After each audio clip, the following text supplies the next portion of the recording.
नमस्कार दोस्तों, स्वागत है आप सभी का आपके अपने YouTube चैनल चंद्रमनसा भक्ति पर। दोस्तों, जैसा कि आप जानते हैं कि हमारे शास्त्रों में हमारे महान युगों युगों तक पुराने ऐसे कवि हुए हैं जिन्होंने ऐसी महान महान रचनाएं की हैं। ऐसे व्यक्तित्व हुए हैं जिन्होंने इस देश को बचाया है, जिन्होंने इस धरती पर अन्याय को बढ़ावा जो दे रहे थे उन लोगों को नष्ट किया है। जब जब अधर्म बढ़ा, जब जब अन्याय हुआ, जब जब अत्याचार हुए हैं, तब तब कोई न कोई ऐसी शक्ति आई है, किसी न किसी रूप में परमात्मा आए हैं या अपने किसी न किसी दूत को उन्होंने भेजा है जिससे इस धरती के भार को कम किया जा सके, जिससे इस धरती का कल्याण किया जा सके। उन्हीं बातों को इन पुस्तकों में के माध्यम से कवियों ने, महाकवियों ने लिखा है। गोस्वामी बाबा ने रामचरितमानस की जैसे रचना की, जिसमें भगवान श्री रामचंद्र जी के व्यक्तित्व को उन्होंने दर्शाया है। एक मनुष्य का जीवन कैसा होना चाहिए, इस बात को श्री रामचंद्र जी ने कैसे समझाने का प्रयास किया है। उन्होंने कैसा उदाहरण रखा है, परिस्थितियाँ कैसी भी हों दोस्तों, पर अपने मार्ग से कभी विचलित नहीं होना चाहिए। ये सिखाया है भगवान श्री राम ने। वो एक राजा के पुत्र भी थे, लेकिन कभी उन्होंने अहंकार नहीं किया। वो वन भी गए, अपने पिता की आज्ञा से गए, कभी उन्होंने खेद महसूस नहीं किया दोस्तों। जो एक बहुत बड़ी बात होती है। लेकिन आज के समय में दोस्तों क्या हो रहा है आप देख सकते हैं।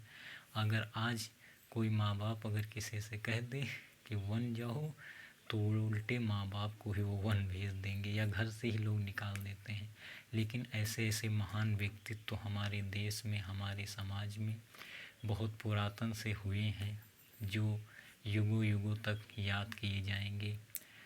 वैसे ही श्रीमद् भगवद गीता में भगवान श्री कृष्ण ने अर्जुन के माध्यम से सिर्फ अर्जुन को ही नहीं, समस्त विश्व के समस्त नागरिकों को समझाने का प्रयत्न किया है कि परिस्थितियाँ कैसी भी हों, अपने धर्म पर अटल और अडिग हमेशा रहना ही चाहिए दोस्तों।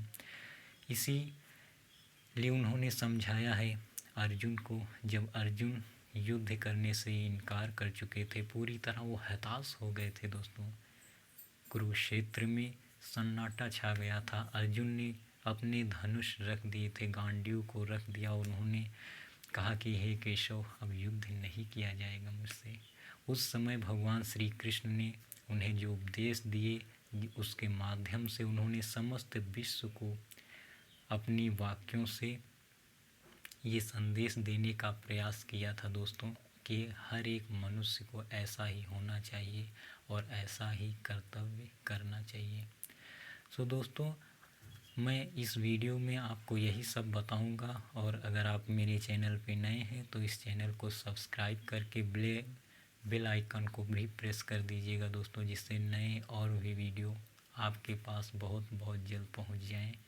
और दोस्तों, इन वीडियोस को अपने रिश्तेदारों में, अपने बच्चों को भी दिखाइए दोस्तों, और उनसे भी कहिए कि वो रामायण पढ़ें, गीता पढ़ें, उनको भी पढ़ने की शिक्षा दें, साथ में बैठ के पढ़ाएं दोस्तों। ये हमारे धार्मिक ग्रंथ हैं। जो संस्कृति हमारी पुरानी आज लुप्त होती जा रही, हमें दोस्तों उसी पर चलना है। उसी पर चलकर ही हम कुछ कर सकते हैं दोस्तों, अन्यथा हम कुछ भी नहीं, हमारा अस्तित्व भी समाप्त हो जाएगा। इसलिए हमें अपने धर्म से जुड़े रहना चाहिए। धर्म कोई व्यक्तिगत जातिगत नहीं होता है दोस्तों। व्यक्तिगत ये होता है, लेकिन जातिगत बिल्कुल नहीं होता है। क्योंकि ये कोई धर्म तो वो है दोस्तों कि अच्छाई क्या है, बुराई क्या है, अच्छाई का साथ देना, बुराई का विनाश करना, अत्याचार ना करना, अन्याय ना करना, धर्म तो यही है।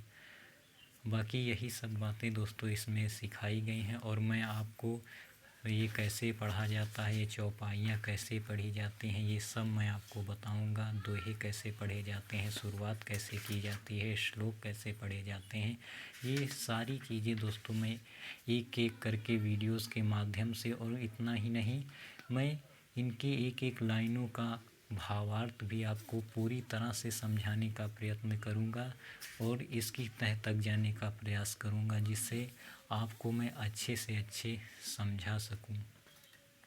इसमें कैसे कैसे दोहे गाए जाते हैं, कैसे चौपाइयाँ गाई जाती हैं, कैसे छंद गाए जाते हैं, कैसे इसको पढ़ा जाता है, क्या तरीका है, ये सारी चीज़ें दोस्तों मैं आपको बताऊँगा। सो आज के लिए बस इतना ही रख रहे हैं दोस्तों। अगले वीडियो में मैं इसको पढ़ने के बारे में आपको बताऊंगा कि कैसे पढ़ें, कैसे समझें। तो आज के लिए बस इतना ही, मिलते हैं दोस्तों अगले वीडियो में। तब तक के लिए इतना ही रखते हैं। नमस्कार, जय श्री कृष्ण।